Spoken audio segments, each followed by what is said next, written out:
Fishermen in Chennai staged a protest on Sunday at Thiruvanmiyur Kuppam against the demolition of their houses by the Greater Chennai Corporation. The corporation is demolishing constructions built less than 40 meters from the coastline, citing encroachment. However, the fishermen claim that their houses had existed for decades and denied violating any laws. மீனவர்கள் தான் இந்த மண்ணின் மைந்தர்கள். அதனால் இதை வன்மையாக கண்டிக்கிறோம்.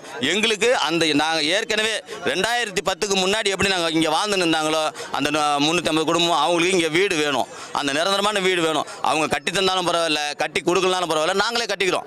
அதனால் அந்த இது எங்களுக்கு டிஸ்டர்ப் பண்ணாமல் இருக்கணும். டிஸ்டர்ப் பண்ணுறாங்க, நாங்கள் இப்போ மனு கொடுக்க போகிறோம். எல்லாருக்கும் மனு கொடுத்துட்டு அதுக்கும் யாரும் செவி சாய்க்கலனாக்கா ஒரு தமிழகம் தழுவிய ஒரு போராட்டம், சமுதாய லெவலில் கண்டிப்பாக நடக்கும். அதை வெகு விரைவில் நல்லபடியாக முடிஞ்சிச்சுனாக்கா பார்க்கலாம். இல்லைன்னா வெகு விரைவில் நம்ம இந்த ஆட்சியாளரும் சந்திப்பாங்க, அதிகாரத்தில் இருக்கிற நம்ம எப்படி சொல்ற அதிகாரிகளும் கண்டிப்பாக சந்திப்பாங்க. The Chennai Metropolitan Development Authority is awaiting approval from the Tamil Nadu State Coastal Zone Management Authority to carry out a beach redevelopment project worth 100 crore rupees in the city.